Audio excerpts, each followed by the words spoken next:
টাকা ছাড়া মা বাবার কাছেও সন্তানের মূল্য কমে যায়। রবিন বড় একটা কোম্পানিতে চাকরি করে নিজের পরিবার চালায়। একদিন কিছু ফল কিনে নিয়ে বাসায় যাচ্ছিলাম। বাসায় গিয়ে দেখে আমার ছোট বোনকে একদল লোক দেখতে এসেছে। আমি দেখে হতভম্ব হয়ে গেলাম। সবাই আমার দিকে অবাক দৃষ্টিতে তাকিয়ে আছে। কিছুক্ষণ তাকিয়ে থাকার পর মায়ের কাছে জিজ্ঞেস করলাম, মা, এরা কারা? মা একটু ভেবে বললেন, তুই রুমে যা, তোর সাথে পরে কথা বলছে। আমি আবারও কিছুক্ষণ মায়ের দিকে অবাক দৃষ্টিতে তাকিয়ে থাকলাম। মা আবারও বিস্মিত হয়ে বললেন, কি হলো রবিন, রুমে যাচ্ছিস না কেন? যা, তাড়াতাড়ি যা।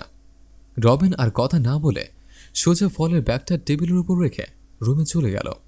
আর সাথে সাথে সবাই সবার সাথে কথা বলতে লাগলেন। রবিন রুমে গিয়ে সোজা বিছানায় শুয়ে পড়ল এবং মনে মনে ভাবতে লাগল, আমি এই পরিবারের বড় ছেলে, আর আমাকে কোনো কিছু না জানিয়ে আমার ছোট বোনের বিবাহ দিন ঠিক করছে। বুঝলাম না, আমি কি পরিবারে কেউ নয় যে আমাকে জানানোর একবার প্রয়োজন বোধ করল না? এসব কথা ভাবতে ভাবতে হঠাৎ আমার ছোট বোন আমার রুমে আসলো। এসে আমার পাশে বসে বলল, ভাইয়া, তুমি এসেছ, ভালো করেছ। তুমি কি কিছু খেয়েছ? আমি বললাম, না বোন, এখনো কিছু খাইনি। কিন্তু তোরা তো কম বয়সে মা বাবা বিয়ে ঠিক করছে কেন? ছোট বোন মাথা নিচু করে বললেন, আমাকেও কিছু না জেনে বাবা মা সম্মত নিয়ে এসেছে। আমার কোনো সম্মতি না নিয়ে আমাকে বলেছে এই বিয়েটা মেনে নিতে। আমি আর কিছুই বলতে পারছি না। এই কথা শুনে রবিনের মাথায় যেন আকাশ ভেঙে পড়ল। কি করবে নিজেও বুঝতে পারছে না। রবিন মনে মনে ভাবতে লাগল, বাবা মাকে কি কিছু জিজ্ঞেস করব, কেন এরকম করছে? এর মধ্যেই বাবা মা এসে হাজির। রবিনের পাশে বসে বলতে লাগল, কি রে, হঠাৎ করে বাসায় চলে আসলে? শরীর খারাপ?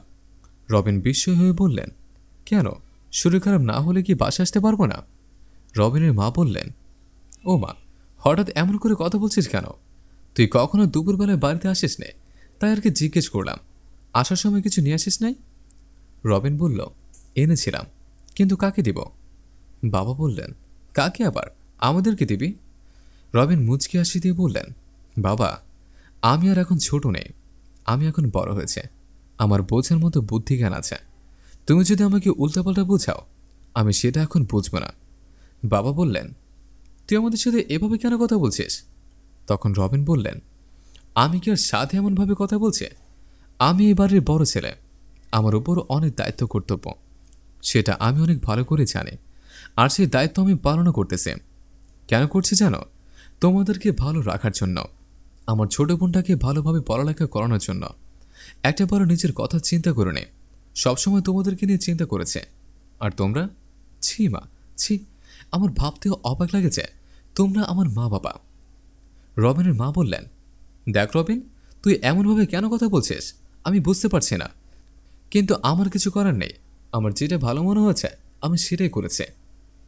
এই কথা শোনার পর রবিনের মাথায় যেন আকাশ ভেঙে পড়ল।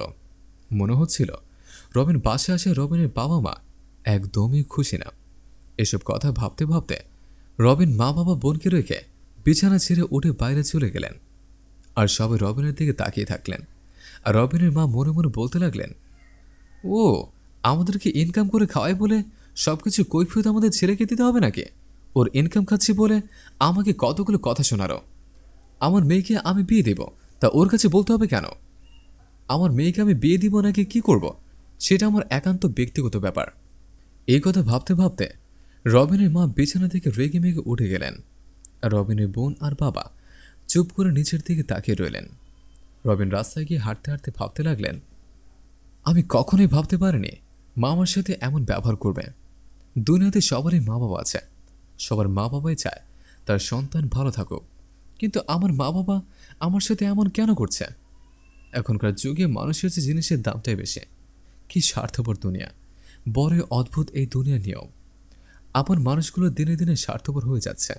তখনই খারাপ লাগে যখন ভালো সময় আপন মানুষগুলো নিজের পুরনো খারাপ সময়ের কথা ভুলে যায়। বন্ধুরা, আমাদের এই গল্পটি যদি আপনাদের ভালো লেগে থাকে তাহলে লাইক, কমেন্ট এবং শেয়ার করবেন। ধন্যবাদ।